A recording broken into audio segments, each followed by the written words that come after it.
Captain Sheridan's next major objective was to liberate Tau Ceti IV from President Clark. Tau Ceti was an industrial world, renowned for its first-class shipyard and military manufacturing center. Even after learning about the defeat of the White Stars by the Lysander, Sheridan remained convinced that he could persuade other Earthships to defect to his side. However, he was unaware that Clark was already disseminating false information to Earth Force military personnel, claiming that the crews of captured or defected ships were being killed and replaced by Minbari crews.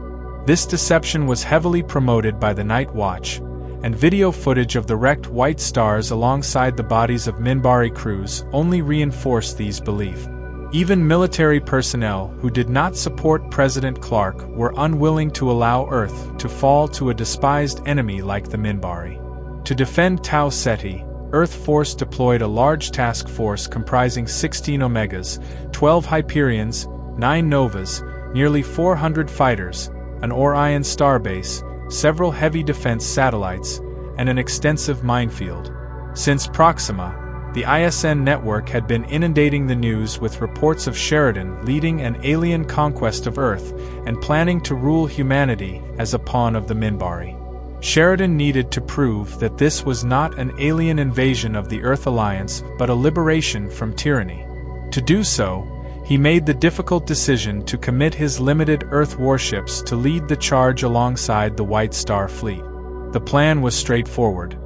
Sheridan's forces would jump into the system from 3 sides to corner the Earth fleet against Tau Ceti.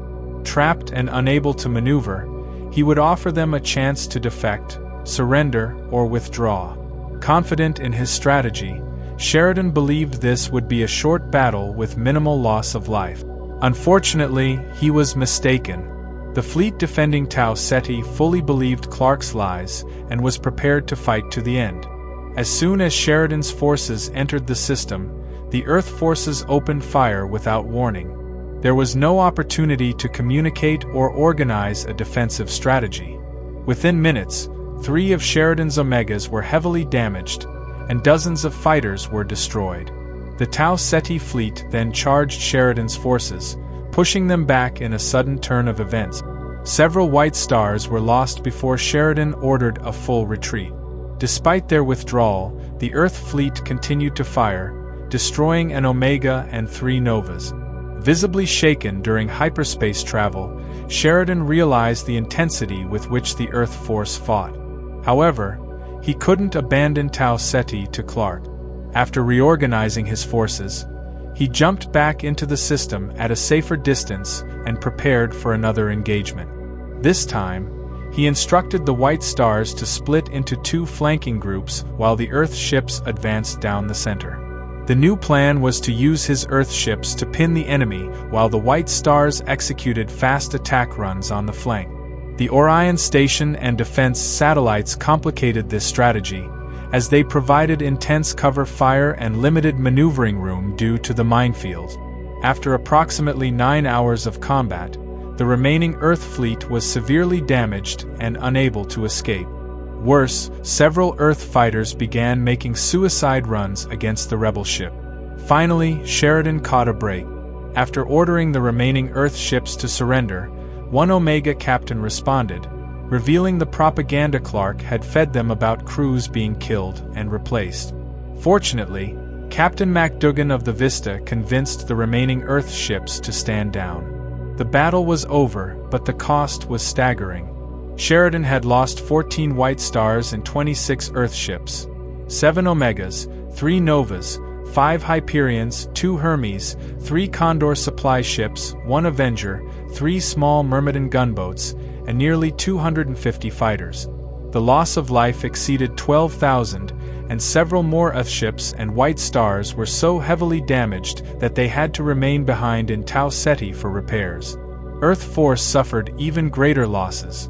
All but 4 Omegas were destroyed, along with 10 Hyperions, 8 Novas, the Orion starbase, and 370 fighters. Crew deaths exceeded 20,000, making this battle one of the bloodiest since the Earth-Minbari War. Sheridan had lost almost half of his Earth ships and their respective fighter groups in this conflict. Clark's lies would complicate and intensify the struggle going forward. From this moment on, Sheridan could no longer rely on tactics of persuasion to convince ships to defect or withdraw. The Earth force would stand their ground and fight to the end, something Sheridan had desperately wanted to prevent. Back at Earth Dome, President Clark's feelings about Tau Ceti IV were mixed. He was pleased that the Earth fleet had fought Sheridan to a standstill for hours and inflicted heavy losses on his forces. However, he was also upset that he had lost another significant industrial world to Sheridan. But Clark wasn't finished yet. He still had a few tricks up his sleeve, and the time was nearly right to play his final ace.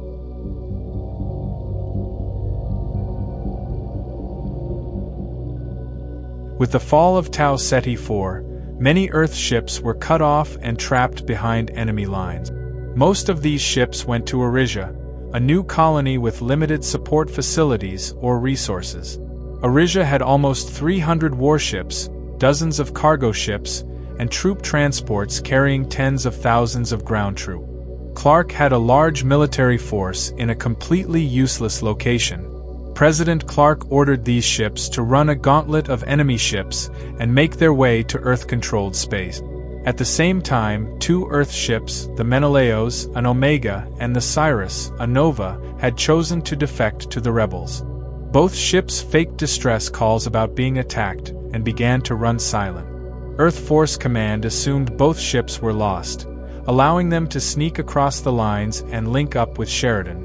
Their arrival also gave Sheridan the information about the fleet at Arisia being ordered to break through enemy lines and rejoin the main fleet. Sheridan knew he couldn't let these ships link up and devised a bold plan to cut them off and neutralize them. Since he hadn't yet announced the defections of the 2 Earth ships, which he does regularly to show his support, he decided to use them as bait for an ambush. Sheridan would send the Menelaos and Cryas out and have them send out yet another distress call saying they survived the attack, but were severely damaged and needed help to offload their wounded. When the Earth Force fleet jumped out to assist, Sheridan would jump around the fleet and surround them. The only real dilemma Sheridan had was with the troop transports. These ships were generally lightly armed or armored, carrying over 4,000 troops each. He would attack defenseless ships and kill helpless people. So, he decided to limit their engagements to minimal damage only, primarily focusing on engines and weapons. All other support ships would be targeted as needed with limited force as needed. Once everyone was in position, the 2 ships sent out their distress call. About 2 hours later, the Earth fleet jumped in and made its way to assist the 2 helpless vessels. Just as they reached them, Sheridan and his forces jumped in and surrounded them. Before any transmission could be sent, the Earth fleet opened fire. The first salvo destroyed the Melianos and Cyrus in seconds. Then, the fleet began breaking into small groups to fight out of the trap. Starfaries were making wild and desperate attacks on White Stars and Rebel ship.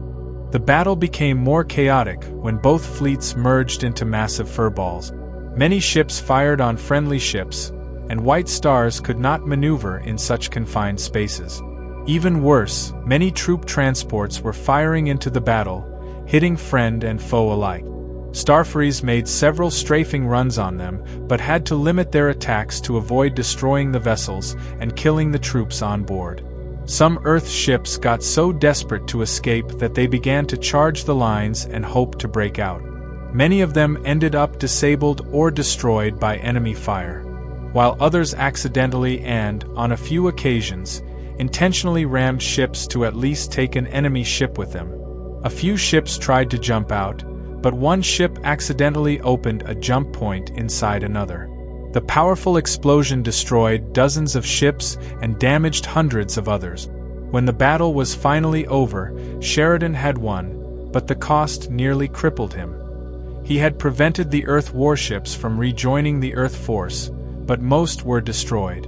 Thousands of lives were lost on both sides, and the troop transports were able to make their way back to Earth-controlled space. For him, he lost nearly 20 White Stars, 51 Earth ships, hundreds of fighters, and thousands of crew members. While Clark was enraged about the defeat, his generals confirmed that Sheridan's forces had also been badly weakened and that nearly 200,000 ground troops were on their way to defend Earth if needed. Shortly after the battle, as the rebel forces reorganized and repaired their ships, the Omega destroyer Agamemnon, Sheridan's last command, arrived to join his crusade to liberate Earth.